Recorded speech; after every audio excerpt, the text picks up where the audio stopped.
나도 사실 이게 두 번째 우리가 책 모임이기 때문에 조금 덜 긴장이 되고 그러지 않을까 했는데 책 자체가 이게 녹록치 않아가지고 뭐 그냥 별 첫 번째하고 별 차이 없이 대동소이하지 않을까 그렇게 생각해요. 네. 그래서 그러면 어떻게 전반적인 책 소회를 정식으로 조금 더 얘기를 할까요? 아니면 다 얘기했을까요, 우리가?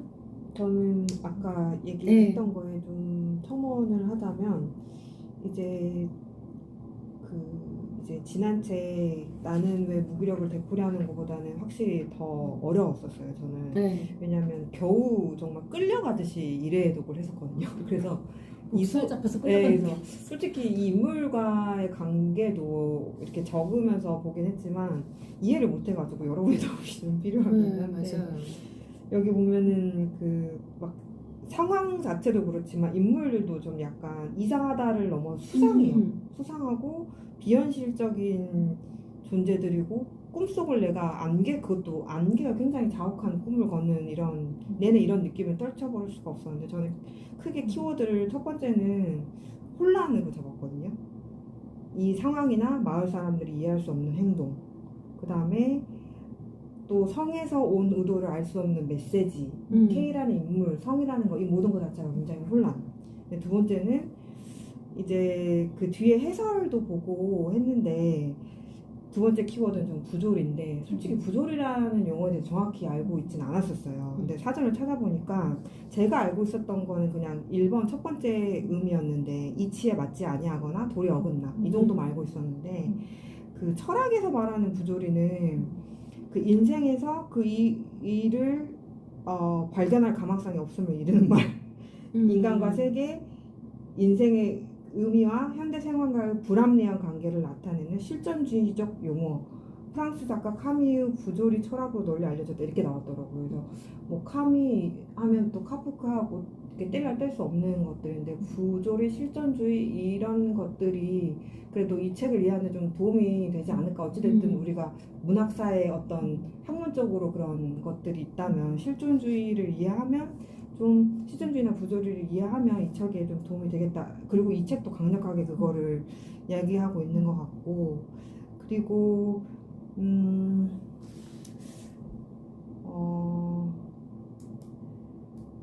그리고 그 좀 마지막으로 제가 느끼는 것은 진실은 없다.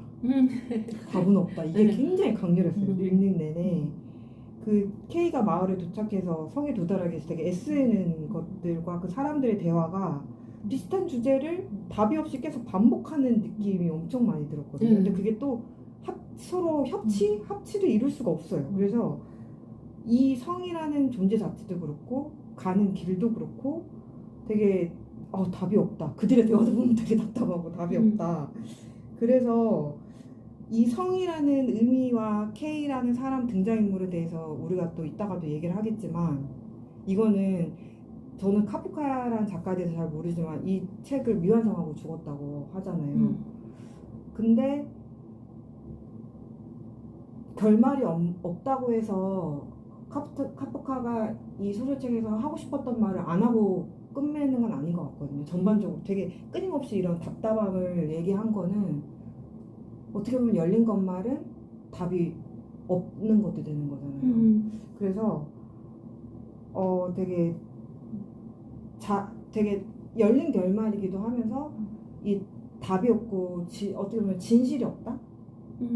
이것도 한번 이거에 대해서는 좀 깊이 생각을 하다가 이제 그냥 자신이 처한 상황과 믿음에 따라 동일한 사건에 대해서도 서로 다른 입장을 판단해두는 등장인물들 이런 사람들 막 그런 관계를 보면서 영원히 평행에 닿을 수 없는 진실은 없다 이런 것도 좀 막연하게 느껴서 저는 첫 번째는 혼란, 두 번째는 부조리, 세 번째 진실은 없다. 뭔가 이걸 좀 강력하게 느끼고 그러면 우리가 이제 두 번째 책 제목 성과 화자인 K 뭐 성에 대한 해석도 여러 가지가 있다고 하던데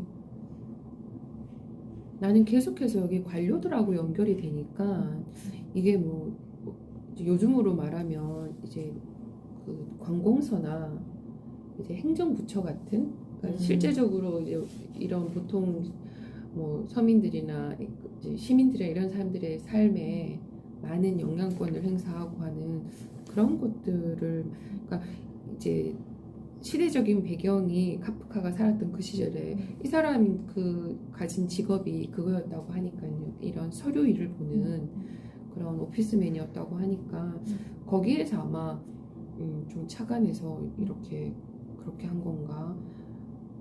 우리도 왜 보면 정말 단순한 건데 이게 민원으로 들어가서 해결되기까지 어마무시한 시간이 걸리고 맞아요. 절차가 필요하고 시행착오가 네 그리고 어마무시한 네, 그 맞아요. 문서가 필요하고 그리고 이게 현실적으로는 딱 이렇게 하면 끝날 일인데 그 사람들은 자기들 간에 계속해서 그게 우리 소관입니다 뭐 여기 소관입니다 뭐 이런 식으로 그 해석하는 그 시간으로 결국은 민원인을 피말려 죽이는 이리 가세요. 저리 가세요. 네. 그리고 그래서 여기서 나도 그 부분이 되게 좀 흥미로웠었어요. 이 85에서 88페이지에 보면 관청에 대한 언급을 하잖아요. 네. 그 부분이 되게 지금도 너무 이 관청은 아무리 훌륭하게 조직되어 있다 해도 늘 멀리 떨어져 있고 보이지 않는 분들의 이름으로 뭐 보이지 않는 사안을 변호해야 하는 반면 뭐 이렇게 관청에 관한 뭐 이런 이야기를 하는데 결국은 그 앞에서 인간은 되게 자신감을 박탈당한다 뭐 이런 이야기들 이런 것들이 되게 지금도 좀 많이 고개가 끄덕여지는 이야기라 그래서 이게 관공서 같은 그런 관청을 말하는 것일까 이데아라고 생각을 했었어요. 그러니까 이게 어떤 걸 수는 있어요. 성이 도덕, 철학, 신, 그 어떤 것이든 될 수 있는데 우리가 꿈, 이상향 추구하는 것들일 수도 있는데 플라톤이 얘기했듯이 그냥 마을은 그 이데아의 그림자에 불과한 거예요. 이데아, 성은 저기 있고 마을인 이 그림자.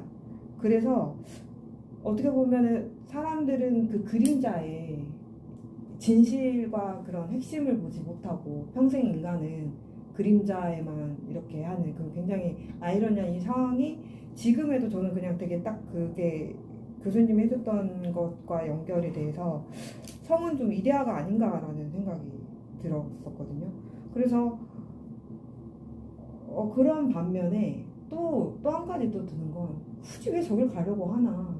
주어진 건 마을인데 성에 그만 집착을 버리고 좀 현실에 이렇게 다리를 딛고 있는 마을에 좀 살지 왜 끊임없이 답답한 심정으로 저렇게 하나라는 좀 생각도 들어서 막 이상하게 그리스 로마 신화 시지프스 신화도 갑자기 막 생각이 나기도 하고 그리고 또 그 길도 한 몫을 하는 것 같거든요. 저희가 이 성을 파악하기 위해서는 성과 K라는 사이에 길이 있잖아요. 근데 그 길이 소설에 보면 그 뻗어 있지 않았다. 그 성으로 뻗어 있지 않았다. 마치 일부러 그러는 것처럼 옆으로 휘었으며 뭐 이런 표현도 있고 성에 이르는 길은 몇 개나 있지만 그 생략하고 하지만 매 순간 바뀔 수도 있어. 뭐 이런 표현도 있어요. 그래서 뭔가 우리가 다다를 수 없는 인간만이 동물과 다른 인간만이 뭔가 꿈꾸는 어떤 절대 권력일 수도 있고 이데아일 수도 있지만 그 길은 없어.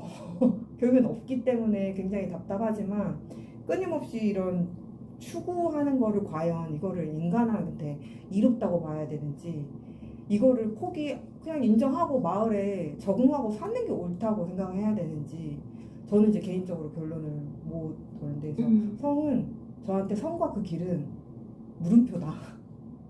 끊임없이 그냥 물음표인 것 같아요. 어떻게 보면 사람이 인생을 태어나면서 한번 살면서 이 K라는 인물처럼 막 도달하고 싶은 거예요, 성에. 이런 마음도 이해를 할 것 같고 현실적으로 딱 저희가 그냥 그만 포기하지 그냥 뭘 저기에 있다고 하겠다고 하는 건지 저기 사는 관리들도 이상하고 성에서 나오는 메시지들도 이상한데 그냥 마을에서 적응해서 살면 안 되나? 이런 생각도 들기도 하고 그래서 우리 끝이 정해지는 인간이 항상 이렇게 의문점을 갖고 있는 것들을 좀 대변한 게 아닌가 결국에는 저도 무슨 말을 하는지 모르겠지만 답은 없다. 그게 저의 결론입니다. 성은 물음표다. 네, 성은 물음표다. 길도 물음표지만 성도 물음표. 그러면 K는 어떤 거 같아요? 73페이지에 보면 좀 답이 있는 것 같고, 그러니까 제 나름대로 네. 여기 보면은 73페이지 좀 중간 아랫집에 보면 속내를 알 수 없는 사람, 게다가 우리의 가장 사랑스러운 귀염둥이 프리다를 깨어내는 바람에 속절없이 이 아이를 당신 아내로 내줘야만 하게 만든 사람이죠. 기본적으로 이런 이유들로 당신을 비난하지 않아요. 당신은 당신 나름대로 한 인간이니까요. 근데 이 문구가 좀 저한테 강렬하게 그나마 좀 K라는 사람에 대해서 알 수 있었던 게, K는 어쩌지 못하는 한 인간일 뿐이다라고 저는 좀 생각을 잡은 게, 왜 가는지, 자기 성에 왜 가는지 이유를 단 한 번도 알려주지도 않고 본인조차도 솔직히 아는 것 같지도 않아요. 그리고 자신의 생각이 되게 뚜렷해 보이거든요, 처음에는. 근데 자세히 또 읽다 보면 무슨 말을 하는지 알 수도 없어요, 이 사람이. 그리고 벗어나려 하지만 또 속하고 싶어요, 이 소설 속에서. 그리고 또 프리다라는 이름도 나오지만 사랑하고 싶어 하지만 또 이따가 헤어지고 싶어 하거든요. 그리고 성에 가고 싶어 하지만 또 성을 잊기도 해요. 그래서 이 사람은 진짜 그 고구마가님이 앞에 설명해 주셨던 이분의 그런 정체성의 이 모호함에 빗대어 보면 정말 막 제가 보기에는 자신이 누군지도 모르고, 정체성 얘기하셨잖아요. 그래서 누군지도 모르고 어쩌지도 못하는 인간, 성에는 가고 싶어 했던 것 같은데 이유가 없고, 막상 또 마을에 속하기도 하고 여자를 만나기도 하는데 헤어지기도 하고, 그래서 본인조차도 본인이 뭘 원하는지도 모르는 사람이지만 하지만 그냥 한 인간. 그 사람들 각자의 마다 이 K가 대하는 태도가 너무 다양해가지고 이 사람이 어떤 사람인가를 모르겠더라고요. 오히려 이 나머지 등장하는 사람들에 대해서는 그래도 조금은 알겠는데 K가 어떤 사람인지 모르겠더라고요. 저는 K가 어떤 사람인지는 오히려 언니 얘기를 들으면서 그냥 일반 보통 사람이 아닌가라는 생각이 문득 들었어요. 그래요. 네, 그냥 평범한 사람. 네, 이렇게 제가 한나 씨 만났을 때 이게 아니다. 독서 모임에서 저와 집에서 저와 친구들 만났을 때 저와 다양한 친구들 나. 만나고 다 네. 다르잖아요. 100%다 똑같지는 않잖아요. 그것처럼 그냥 언니 얘기를 들으면서 문득 들었던 생각인데, 그냥 그렇게 상황에 따라 사람에 따라 만나는 그런 거에 따라 달라질 수 있는, 어떻게 보면 그냥 보통 사람이 아닌가라는 생각이 들었고요. 그러니까 제가 생각했을 때 K는 아무도 모르는 마을에 와서 불투명한 미래를 내다보면서 여러 사건을 겪게 되잖아요. 이게 이 세상을 살고 있는 우리들의 모습이 아닌가라는 생각을 했어요. 그러니까 근본적으로 인간은 어딘지 모르는 곳에서 태어나서 이런저런 사건들을 겪으면서 굉장히 불안해하고 외롭고 고독한 존재일 수 있잖아요. 그리고 또 K의 막막함과 불안함이 우리의 한계와 불안을 나타내는 게 아닌가라는 생각이 들어서 우리의 모습이고 각과의 모습이고 그런 모습이 아닐까라는 생각이 들더라고요. 그럼 우리가 이제 세 번째 등장인물 중에서 이야기를 나누고 싶은 캐릭터, 각자 그 캐릭터를 어떻게 이해를 하고 아니면 이해를 못해서 한번 같이 이해를 해봅시다 하는 차원에서 그 인물 정해서 어제까지 올려있는데 저는 죄송합니다. 끝까지 고민을 하다가 아니에요. 못 올렸는데 왜 그랬냐면 너무 어려웠어요. 왜냐면 인물들 중에 보통은 끌리는 인물들이 있잖아요. 그쵸. 근데 K 말고는 이 인물들조차도 너무 이해하고 정체성을 파악하는데도 너무 어려웠어가지고 그나마 그냥 기억에 남는다 정도는 그 아밀리아 그 프리다하고 약간 좀 그나마 좀 제 상식선에서는 아니지 이 소설 상식으로 접근하면 안 되는데 좀 그 성관리인의 추잡한 구애를 감히 거절해가지고 마을 사람들한테 그 바르바나슨의 그 가족들을 막 경멸하고 배척하게끔 마을 사람들이 그랬는데 그 구애를 거절했다고 해서 그거에 좀 그나마 좀 항의하는 항의하는 인물이 아닌가. 그래서 약간 그나마 좀 마음이 갔던 게 그냥 비이성적인 다수한테 왕따를 당하고 불합리한 대우를 받는 유일한 어떤 저항까지는 아니더라도 저항이라고 큰 의지를 얘기하기는 그렇고 아무튼 그래도 순종적이진 않고 좀 주체적이다? 라는 거를 좀 받아들이는 인물이어서 유일하게 좀 기억이 좀 저는 남아요. 아멜리아가. 다른 인물들은 제가 도대체 이해를 하기 어려웠어요. 왜 이러지? 여러분들은 어떠셨나요? 저도 아멜리아 얘기해보고 싶었어요. 그래서 프리다랑 아멜리아랑 고민을 하다가 프리다가 더 이해가 안 돼서 프리다를 썼는데 아멜리아가 진짜 그렇게 잘못했나? 그러니까 성이 신이라고 한다면 그러니까 만약 그 신으로 표현하는 사람들도 있고 성이 처음에 신이라고 생각을 했다고 했잖아요. 그래서 성을 신이라고 봤을 때 신의 메시지가 그렇게 폭력적이어도 무조건 받아들여야만 하는 건가? 이런 생각도 저는 들었었고 그렇다고 그 메시지를 받지 않는다고 온 식구가 그렇게 처참하고 비참한 생활을 해야 되나? 라는 생각도 들면서 과연 아멜리아가 그렇게 전 잘못했다고 보지 않았거든요. 그래서 아멜리아에 대한 얘기를 같이 해보고 싶다는 생각이 들더라고요. 그러니까 좋게 편지를 쓴 것도 아니고 굉장히 폭력적인 언어로 썼다고 거기에 나와 있었잖아요. 그지 뭐 거의 뭐 이제 추잡한 이야기로. 근데 저 질문이 있는 게 K가 여기서 중립적인가요? 도와준다고 해석하면 안 되는 거죠. 아니 아무것도 안 하죠. 네, 도와주는 것 같진 않고. 아무것도 안 얘기만 하죠. 하죠. 얘기만. 그죠.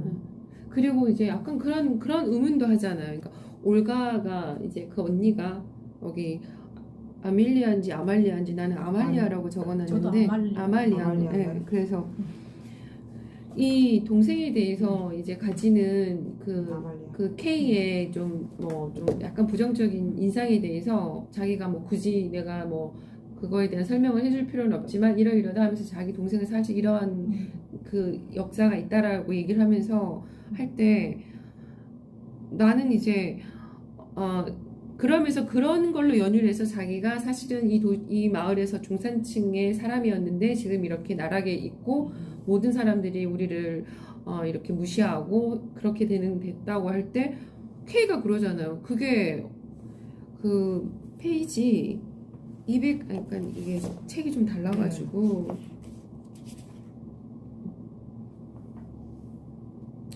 보면 실제적으로 거기에서 뭔가를 한 게 전혀 없는데 왜 자신들의 이런 비참한 삶이 그걸로 인해서 됐다고 생각하냐고 그렇게 묻는 장면이 나와요. 그러니까 지금 이 일에 대해서 그게 동생이 그걸 거절한 것으로 연유가 되었다는 아무런 정확한 근거가 없는데 왜 그렇게 생각을 하며 그리고 이제 뒤에 가면은 결국은 아무 일도 일어나지 않았고 어떤 명시적인 처벌이 내려질 것 같지도 않는데 당신들은 도대체 뭘 두려워하는 거야? 라고 이렇게 올가가 항변하는 거에 대해서 의문을 가지는 이야기를 해요. 근데 거기에서 보면 올가가 하는 말이 우리는 지금 이 상황이 처벌을 받고 있는 거라고 이제 얘기를 하거든요. 그래서 기본적으로 K는 굳이 여기에서 아까 이제 자기가 물은 것처럼 중립이나 이런 걸 봤을 때 난 중립이라기보다는 성 쪽에 더 가까운 것 같아요. 내가 봤을 땐. 왜냐하면 이 사람은 지금 자기는 성을 가야 되거든. 그렇기 때문에 그래서 성을 거부하고 이런 걸로 인해서 이렇게 인생이 이렇게 됐다는 거에 대해서 그거하고는 연관성이 없다라고 생각하는 것 같아요. 그리고 약간 그 K가 자기 처지가 올가하고 비슷하다는 생각을 했던 것 같아요. 올가네 식구들이 계속해서 성에 닿으려고 자기 아빠 같은 경우에는 옷을 차려입고 거기 지나가는 마차라도 한번 하려고 계속 그러잖아요. 근데 안 되잖아. 아무리 노력을 해도 안 되잖아요. 그래서 이 보면 이 올가가 하는 말 중에 뭐 소환도 없고 통보도 없고 방문도 없고 아무것도 없다. 근데 이게 사실 K가 지금 있는 상황하고 별반 차이가 없는 것 같더라고요. 여기에서 가장 성으로 인해서 뭐 나락으로 떨어진 상황임에도 불구하고 성에 대해서 갖는 그 마음이 그대로 온 거예요. 그래서 만약에 이제 지금 계단이 말했는 그 저기 뭐야 이게 성이 신이라면 이 올가라는 사람은 신이 어떻게 하든 신에 대한 마음은 변치 않는다라는 그런 거를 하는 건지 그러니까 좀 나한테는 이 여자가 되게 궁금했어요. 제가 그 성당 나간 지가 오래돼가지고 잘 기억이 안 나는데 아마 다 아실 거예요. 80살인가 100살인가 돼서 아이를 낳았는데 그 아이를 하나님한테 바쳐라고 해서 실제로 이렇게 산에 올라가서 그 아이를 태워서 하나님한테 바치려고 하던 순간에 이제 하나님이 괜찮다 양으로 대신 바꿔라라는 얘기가 있었던 그러니까는 그거 이제 그 뭐지 그 어떤 성경에 관련된 네네네 거지, 성경에 아주 옛날 이야기. 네네네네 그런 것처럼 시련을 주고 그러니까 그래서 저는 그 신을 이 부분에서 신을 생각을 한 게 시련을 주고 그 사람의 신앙심을 테스트해 보려고 하는 그 장면을 표현을 한 건가 이런 그게 생각이 났었어요. 혹시 카프카는 근데 실제로 무신론자라고 네, 하더라고요. 종교가 없었다고 하더라고요. 어쨌든 나는 이제 그냥 내가 무신론자라서 그런지 모르겠는데 한 번씩 그렇게 아니 그렇게 사랑하는 인간이라는데 왜 시험을 들게 하고 왜 고난을 주는 거지? 그 사람이 내가 봤을 땐 신의 불손하구나. 그러니까 너는 이런 시련을 통해서 네 마음이 진짜 무엇인지 내가 궁금하구나. 이런 마음이신 건지 아니면 저기 뭐야 그리스 로마의 신화에 나오는 그런 신들처럼 우리 심심한데 쟤 한번 골려볼까? 어떻게 하는지 우리 한번 지켜볼까? 그래서 이제 나는 올가였고 이제 그 계단이 저는 있었죠. 프리다였는데 네. 책을 읽으면서 그나마 재밌고 톡톡 튄다고 생각하는 게 프리다였거든요.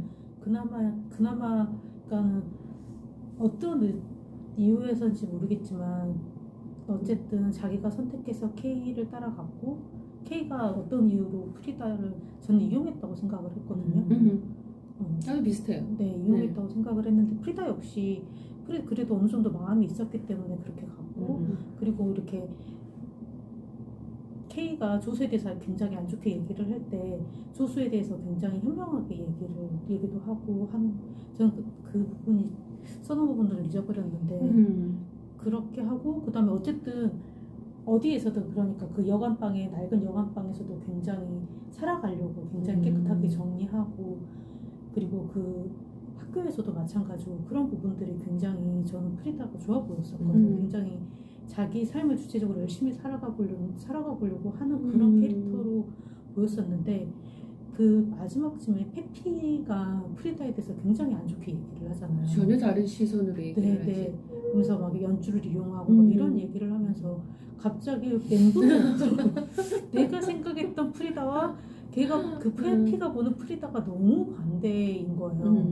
그래서 궁금하더라고요. 근데 또 K는 믿지 않잖아요. 그게 자기가 필요에 의했을 수도 있고 진짜 믿고 싶어서 그럴 수도 있겠지만 K는 믿지 않잖아요. 그러니까 어느 부분은 그럴 수 있지만 페피가 말하는 것처럼 그 정도의 프리다는 아니다라는 식으로 이제 자기가 하긴 하는데 오롯이 그 남자를 향한 사랑과 아니면 그 남자가 어떤 인정을 받기 위해 헌신하는 그런 모습은 100% 진실된 모습은 아니지 않나. 서로 이용하려는 관계였지 않나 생각해요. 그러니까 K는 그 의도가 아주 좀 분명하게 초반에 드러났고 프리다는 잘 몰랐는데 뒤로 가면서 다른 사람의 관계에서 보니까 이제 그런 느낌이 오더라고요. 그래서 페피만큼의 뭐 악의적인 것만큼은 아니지만 굉장히 이 여자도 권력 지향적인 여자가 아니었을까. 그러면 우리가 이제 마지막으로 뭐 조금 더 하고 싶은 이야기, 이 부분에 대해서 언급이 없었는데 뭐 아니면 이건 어떻게 뭐 읽었는지 그런 것이 있으면. 이 소설이 미완성이잖아요. 네. 혹시 완성을 상상해 보셨나요? 카프카라면 아니면 나라면 어떻게 끝내? 저는 카프카의 소설이 처음이라서 카프카의 K라는 인물이 다 죽음으로 끝나는지 몰랐거든요. 근데 저는 이제 생각을 해봤는데 이 정도 분량이면 대충 한 말은 다 했을 것 같다. 그래서 K는 끝끝내 성에 다다르지 못한 채 마을에서 어딘가에 살며 가끔씩 성을 보이지 않는 그 시작되는 부분에 아주 희미한 불빛조차 눈에 띄지 않는 그런 성을 허공처럼 보이는 그 성을 가끔씩 바라보며 살지 않았을까. 약간 그런 상상을 했었거든요. 근데 카프카라면 K를 죽였을 수도 있겠네요. 어떻게 죽였을지 궁금하지만. 폐렴에 걸려서 진짜 어느 날 비를 많이 맞고 프리다한테 죽음을 당하는 거 아니에요? 그런 치정으로 네. 그럼 거기까지 이제 그 좀 스릴러로 가는 거고. 그러니까 결국은 인간이 목전까지 가든지 아니면은 이 견고한 관료 체제의 그 벽을 한번 금이라도 가게 두드려 보든지 그 앞에서 죽더라도 나는 성 앞에는 갔을 것 같다. 저는 못 갔을 것 같아요. 못 가고 마을에도 정착을 못하고 결국은 다른 마을로 가잖아요. 아예 다른 마을. 죽진 않지만 죽진 않고 또 다른 마을로 가서 성이 안 보이는. 성이 안 보이는. 성이 안 보이는. 아니 그 정도 됐으면 이제 포기해야지 이제.